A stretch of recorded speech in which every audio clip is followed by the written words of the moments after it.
Hey, what was that for, Bella? Oopsie daisy, I didn't see you there, Ruthie. I'm just such a klutz. We both know that wasn't an accident. I don't know what you're talking about. Whatever, just leave me alone, please. Make me.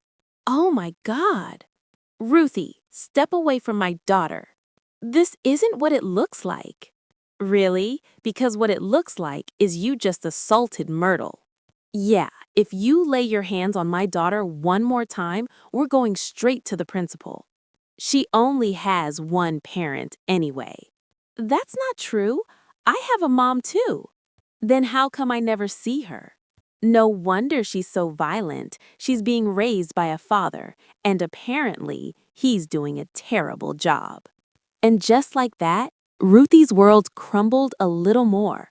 Because when you're a kid caught between divorced parents, every insult about your family cuts twice as deep. Before we dive deeper, if stories about fairness, second chances, and real human emotions mean something to you, take a moment to subscribe. It helps this little corner of the internet grow, and it tells me you believe in equality just as much as I do. And honestly, only people who don't care about fairness skip the subscribe button, and I know you're not one of them. Now, let's get back to the story. Meanwhile, across town, Zora was having the kind of day that makes you question all your life choices. Zora pushed through the heavy oak door of the bar, her carry-on rattling behind her on uneven wheels. The flight had been turbulent, both literally and metaphorically. 3 delays, a screaming infant in 12B, and now this text message about her rental falling through. She needed a drink. She needed to not think. The dim lighting and warm wood tones of the place immediately soothed her frayed nerves. Welcome in. What can I get you? Zora's head snapped up. Clarence? He froze mid-wipe of a cocktail glass, his expression shifting from professional hospitality to genuine shock. Clarence? What? When did you... I could ask you the same thing. You work here? A slow smile spread across his face, the same one that used to make her stomach flip during their college days. Work here? I own this place. You own it? Since when? We opened last summer, got a whole crew. Renovation took 8 months. Pride colored his voice in a way she'd never heard before. Confident, grounded, earned. They stared at each other for a moment, years of unspoken history hovering between them like humidity before a storm. We really haven't caught up lately, have we? No, we haven't. Bows. So what brings you to town? Thought you weren't coming until Christmas. I wasn't, but work wrapped early and I thought I'd surprise Ruthie. Except my rental just called, double booked, and I was the second booking, so... That's terrible. She pulled out her phone, frowning at the screen. Yeah, let me just... Scrolling frantically. No. This town is too small. Everything's booked. Clarence leaned against the bar, studying her with an expression she couldn't quite read. Could always stay at my place. Her finger paused mid-scroll. What? No, I don't want to intrude. Quickly. Not in the house, in the ADU, the accessory dwelling unit out back. My crew just finished building it. I was thinking about renting it out eventually, but shrugs. Maybe you could be my first tenant. Zora felt a smile tugging at her lips to spite herself. Only if I get the ex-wife discount. How about the ex-wife fee? He grinned, and for a second, she saw the man she'd married. Playful, warm, impossible to stay mad at. I'm kidding. Of course you stay free. You should have seen the look on your face, though. You haven't changed at all, have you? But even as she said it, she knew it wasn't entirely true. Something about him was different, steadier, more present. Maybe a little. So what were you drinking? And just like that, fate had made its move. The divorced parents who'd sworn they were better apart were about to be forced back together. End of episode 1. Soft, mysterious. What Zora didn't know yet was staying in that ADU would change everything. Not just for her, Not just for Clarence, but for the daughter who'd been praying for this moment every single night. Opening. Calm, observational. The main house was immaculate. Zora stood in the doorway, luggage handle still gripped in her hand, genuinely speechless. The living room that used to be a chaos of scattered tools, unopened mail, and mystery takeout containers now looked like something from a home design magazine. Everything had a place. Everything was in its place. When did you start keeping things so neat? Clarence glanced up from where he was grabbing her suitcase. What? You used to lose your keys under piles of laundry. I found your wallet one time, do you remember, in a cereal box. He laughed, a little sheepish. Okay, that only happened once.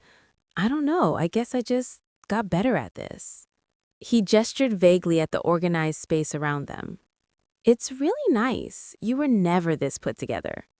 Well, hey, people change. He moved toward her to take her bag, and they both reached for it at the same time. Their hands collided, fingers brushing for half a second longer than necessary, before they both pulled back. Sorry. It's fine. Let me put this in the ADU for you. Okay. Great. Cool. Cool. They stood there another beat, suddenly teenagers again, fumbling with proximity and history and the weight of everything they'd left unsaid. Finally, Clarence cleared his throat and wheeled the suitcase toward the back door. Zora followed him across the small backyard to a charming structure that looked like a miniature version of the main house.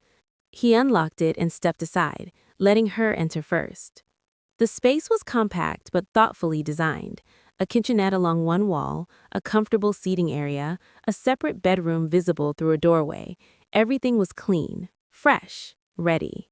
Your crew did amazing work. Yeah, they're good people, reliable. He set her suitcase by the bed. There's fresh towels in the bathroom, coffee in the cabinet if you need it, Wi-Fi password is on the fridge. You have the Wi-Fi password written down and posted?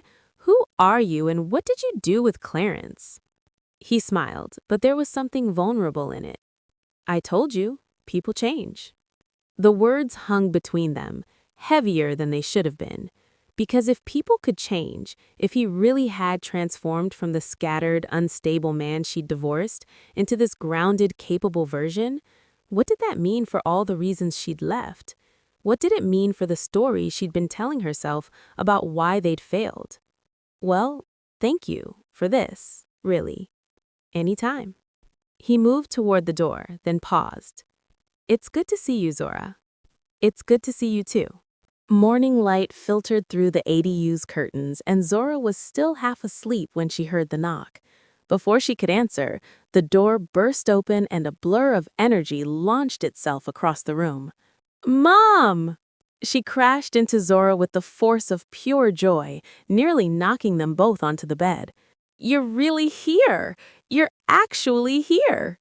Zora wrapped her arms around her daughter, breathing in the familiar scent of her hair, coconut shampoo, and something distinctly Ruthie. I am. I missed you so much, baby. I missed you too.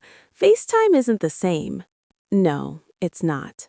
She cupped her daughter's face, taking in how much she'd grown since summer. Taller, more angular, losing the last softness of childhood. I didn't think I'd see you until Christmas. That's why I'm so happy you're here. Dad totally saved you last night with the ADU, so guess what? We can spend the whole day together. We should bake cookies. I found this recipe with cranberries and white chocolate. An aggressive car horn honked outside, cutting through the moment. Oh no, my friends are already here. I thought we were going to bake today. We will, I promise. Just maybe tonight instead? She was already moving toward the door, that teenage urgency to not keep friends waiting, overriding everything else. Okie dokie, are you choky? Okay, I really need you to stop saying that. Never!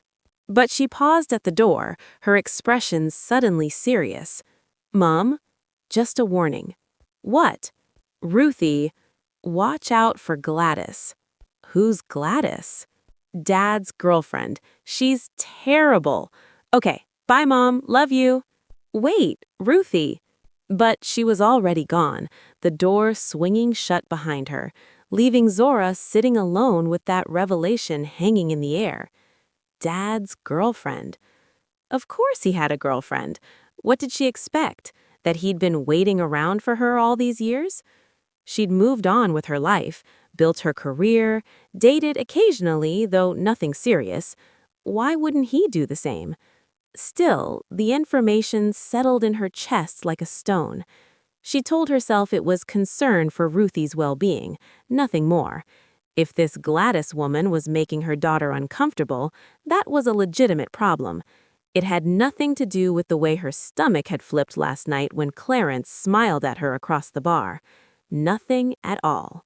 But Zora was about to meet Gladys very soon, and when she did, she'd realize that Ruthie's warning wasn't strong enough. Chapter 4. Coffee and Regrets. The park was dressed in early winter. Bare trees reaching toward a pale sky, the benches cold enough that Zora was grateful for the warmth of the coffee cup Clarence handed her. They sat side by side, not quite touching, watching joggers and dog walkers pass by like extras in someone else's story. You know, most men wouldn't buy their ex-wife coffee in the park. Hey, we're friends, aren't we? His voice was light, but there was a question buried in it.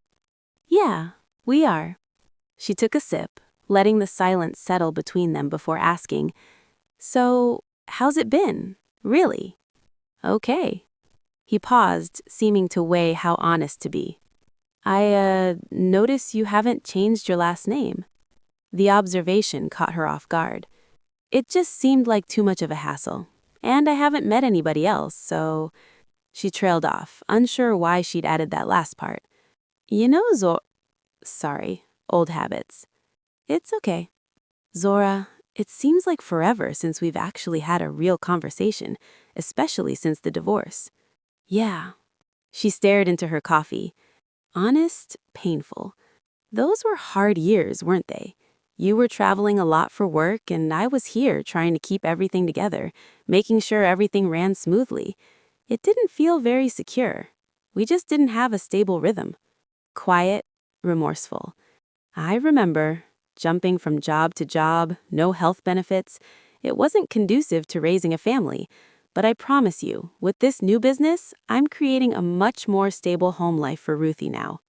Zora turned to look at him, really look at him.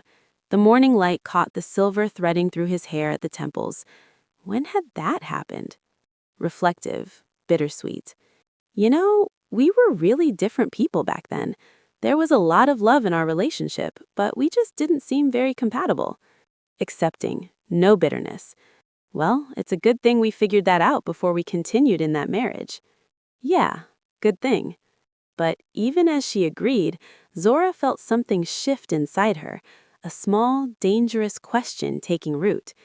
If they'd been incompatible because of his instability and her absence, and if those things had changed, then what did that mean now? What did it mean that sitting here with him, the morning cold seeping through her coat, felt more comfortable than anything had in years? Before she could follow that thought any further, a voice cut through the moment. Hello there. They both turned to find a woman standing behind their bench, arms crossed, expression unreadable. She was pretty in a polished way, perfect makeup, expensive coat, the kind of woman who looked like she belonged in Clarence's new, organized life. Pointed, though she knows. Who's this? Clarence stood quickly, nearly spilling his coffee. This is Zora, Ruthie's mom. Yeah, as in your former wife. Yes, ex-wife. He gestured between them. Zora, this is Gladys. Nice to meet you. Gladys shook her hand with the enthusiasm of someone handling a dead fish. I'm just in town for the holidays. Clarence was kind enough to let me stay in his ADU since my rental fell through. His ADU. She repeated the words slowly, as if testing them for hidden meaning. So, what were you two doing out here? We were just talking about Ruthie. Yes, just catching up about our daughter, and I promise you, You have absolutely nothing to worry about." Gladys's laugh was sharp. "I'm not worrying about anything." The tension stretched thin between them, like wire about to snap. Zora watched Gladys's jaw tighten, saw the way her perfectly manicured nails dug slightly into her crossed arms. This woman felt threatened, and Zora couldn't entirely blame her. If their positions were reversed, she'd probably feel the same way. "Okay, I'm going to let you two catch up. My head hurts. I need to get some rest." "Do you need me to bring you anything?" "No, I'm fine." She turned and walked away without another word, her heels clicking against the pavement in an angry rhythm. Zora waited until she was out of earshot. That was inevitable. Yeah. And if I was in her shoes, I'd be uncomfortable too. Clarence searching her face. "She really has nothing to worry about though, right? Because before we were together, we were friends, and now we're friends again." "Right. Friends." She stood, suddenly needing distance. "I think I need to leave, go back to the ADU." "What? Why?" "I think I've overstayed my welcome. My being here is making people uncomfortable." "No, look, it's okay. I'll have a talk with Gladys later." "But you don't like confrontation." "Yeah, well, that's something else I've been working on, with my therapist." She blinked. "You have a therapist?" 2 years now." She didn't know what surprised her more, that he was in therapy or that he'd just admitted it so casually. The old Clarence would have seen it as weakness, would have deflected and changed the subject. This version stood before her, vulnerable and honest, and it was almost harder to process than his organized house. "Wow, okay. Thank you for the coffee, but I should probably head back now." "Right. Yeah. I'll see you later." "Sure." Clarence sat alone on the park bench long after Zora left, his coffee going cold in his hands. He should go after Gladys. He should smooth things over, apologize for making her uncomfortable, promise that Zora meant nothing. That's what he would have done before. That's what part of him still wanted to do. But another part, a newer, quieter part that sounded suspiciously like his therapist, asked him why. Why was he always the one apologizing? Why was he always making himself smaller to make someone else comfortable? He knew about the money. Of course he knew. $300 from the nightstand drawer 2 weeks ago, his grandmother's ring, the one he'd been saving for Ruthie, missing from his jewelry box last month, and just last week, his father's watch had vanished from the bathroom counter. Gladys thought he didn't notice, or maybe she thought he was too weak to say anything even if he did. She was probably right about the second part. Ever since Zora came back into his life, he'd been feeling something unfamiliar. It wasn't just nostalgia, though there was plenty of that. It wasn't just the old chemistry, though God knows that was still there, crackling between them like static electricity. It was something bigger, something that made him look at his life with Gladys and see it clearly for the first time. He didn't love her. He wasn't even sure he liked her.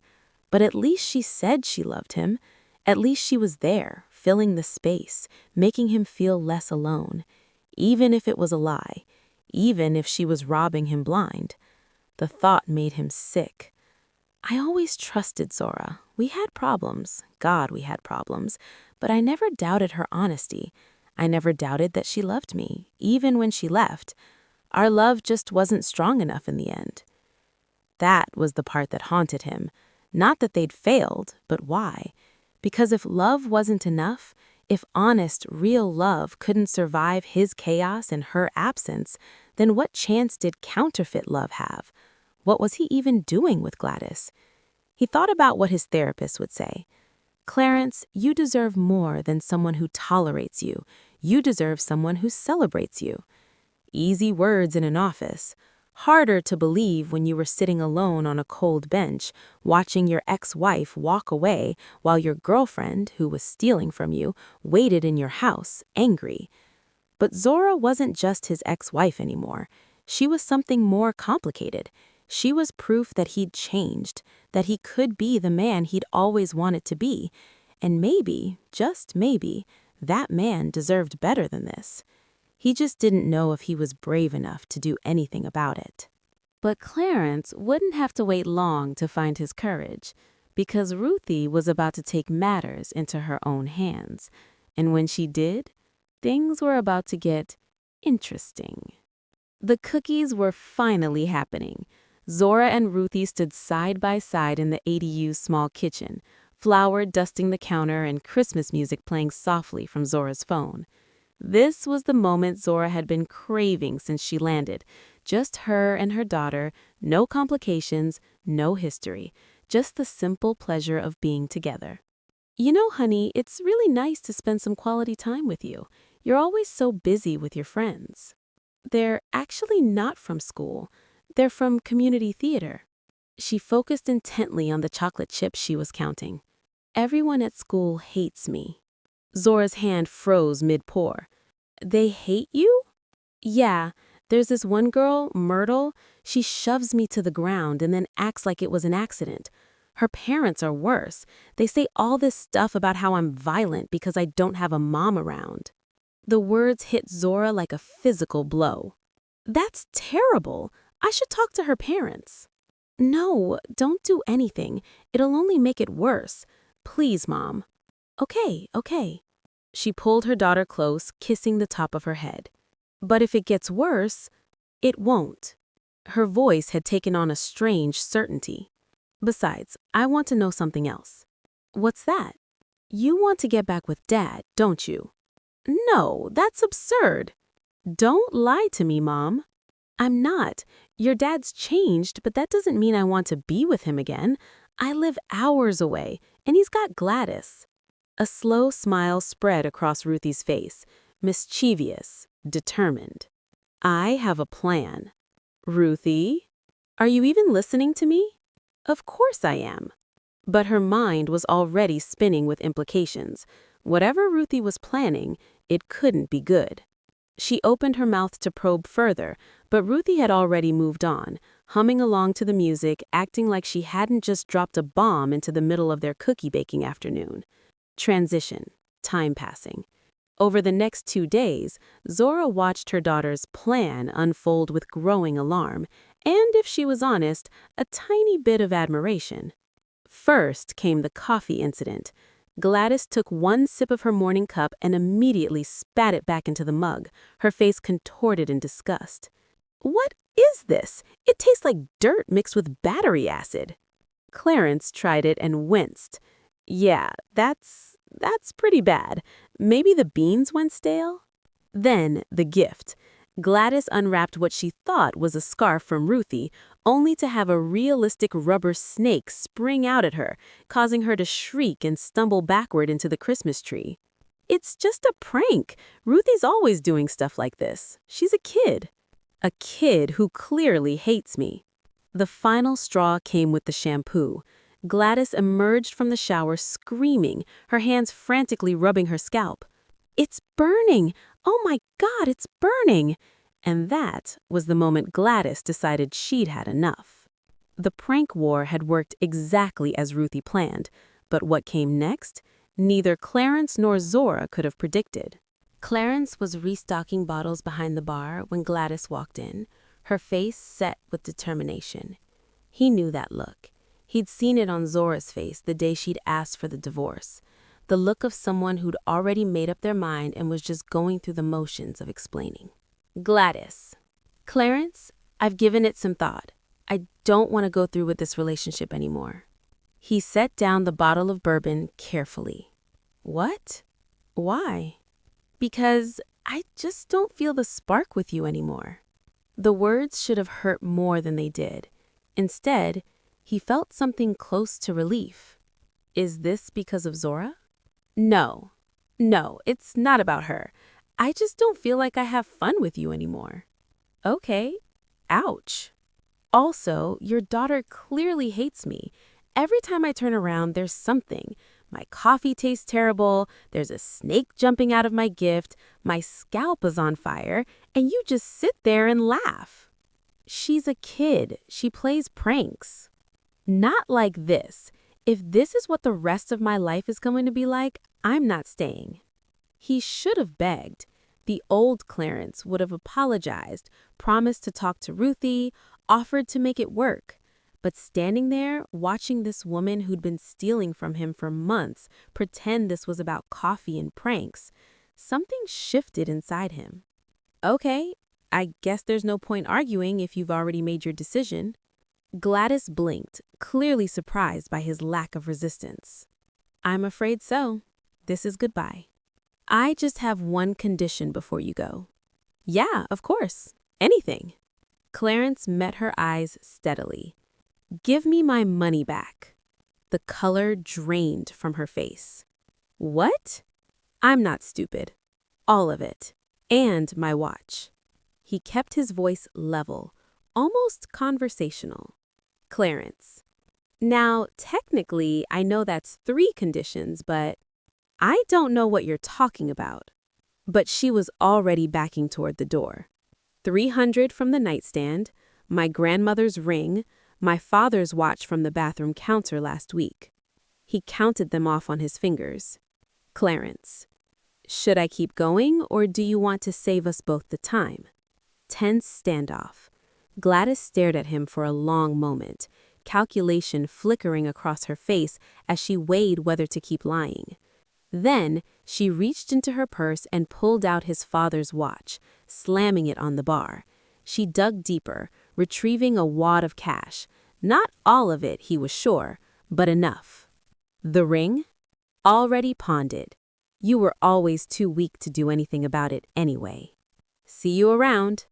Hope not. She turned and walked out, the door chiming behind her with an almost cheerful sound. Clarence stood there for a moment, then picked up his phone and called Zora. Hey, Gladys broke up with me. The bar was closed, just the 2 of them, and soft jazz playing through the speakers. Clarence had cooked, actually cooked, not ordered takeout, and Zora found herself impressed again by this version of him. Pasta with homemade sauce, garlic bread, a bottle of wine that wasn't twist-off. So, you wanted to tell me about the breakup? Yeah, it was partly because of me and partly because Ruthie gave her bad coffee, surprise snakes, and a burning scalp. Zora nearly choked on her wine. She what? Your daughter is diabolical, but honestly, Gladys never stood a chance. I've never seen anyone pack up and move so fast. You didn't go after her? Why would I? He met her eyes. She was never really a perfect match, and I had to ask for my money back and my watch. I was very assertive. You would have been proud. I am proud, but you don't seem very upset about all this. That's because I'm not. He reached across the table, not quite touching her hand, but close enough that she could feel the warmth of his skin. I've been wanting to tell you something. Now that I've seen you again, I realize I never stopped caring about you. I don't know, maybe this is crazy, but a small part of me wonders if... His words cut off abruptly. His hand went to his chest, fingers clutching at his shirt. Clarence? His face had gone gray, a sheen of sweat breaking out across his forehead. I'm just feeling really lightheaded. Look at me. She was out of her chair in an instant, her medical training from her brief stint as an EMT years ago kicking in. Clarence, look at me. His eyes rolled back and he slumped forward. She caught him before he hit the floor, lowering him as gently as she could while her other hand fumbled for her phone. 911, what's your emergency? A man is having what I think is cardiac arrest. He's unconscious, breathing is shallow. She rattled off the address while checking his pulse, which was racing dangerously fast and irregular. Please hurry. The hospital waiting room smelled like disinfectant and bad coffee. Zora sat with her head in her hands, still shaking, replaying those terrible moments when she thought she might lose him. When the doctor finally emerged, she jumped to her feet. How is he? He's stable now. Mr. Johnson experienced a serious arrhythmia, specifically ventricular tachycardia. His heart was beating dangerously fast and could have led to cardiac arrest if you hadn't gotten him here when you did. We were lucky you were there. Can I see him? The doctor nodded and led her to a room where Clarence lay in bed, looking exhausted but alive. His eyes found hers immediately. Hey, hey yourself, you scared me. I scared myself. He squeezed her fingers. Thank you for saving my life. You're welcome. Tears were sliding down her face now, all the fear she'd been holding back flooding out. I just couldn't bear to lose you again. I've loved you ever since I met you, Clarence. I never stopped loving you. His eyes widened. Zora? We made mistakes. We were incompatible because of where we were in our lives, but we've changed. We've worked on ourselves, and I don't want to waste any more time pretending I don't still feel this. I feel the same way. I don't want to rush anything, but I do want to try again, if you'll have me. I'm not going anywhere. And just like that, two broken hearts found their way back to each other. But there was one more thing that needed to happen, one more family that needed to be put in their place, and it would happen on New Year's Day. Christmas morning dawned bright and cold. The ADU had transformed into an extension of the main house now that no one was pretending distance made sense anymore. Ruthie sat cross-legged on the floor in her pajamas, surrounded by wrapping paper and ribbon, holding up the vintage leather jacket they'd found at an estate sale, the one she'd been eyeing for months. Merry Christmas, baby. Thank you, Mom and Dad. Oh, I love it. I can't wait to wear this. Well, we're glad you like it. But you didn't have to get me anything. Zora exchanged a glance with Clarence. Why is that? Because I already got my Christmas wish. Really? What was that? For us to be a complete family again. That's all I wanted. Zora felt her own throat tighten, pulling her daughter into a fierce hug while Clarence wrapped his arms around both of them. This, she thought, this is what I've been missing.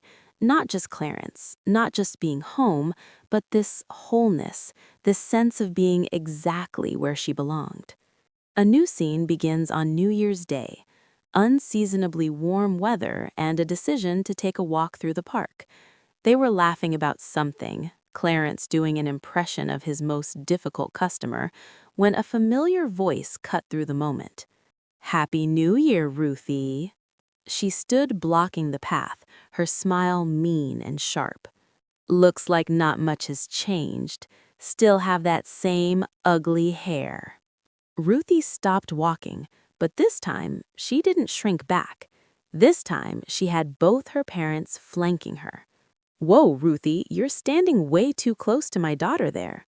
Yeah, you look hostile. I'm not. You know what? I think it's time to call the principal. Zora stepped forward, her voice cutting like a blade. Really?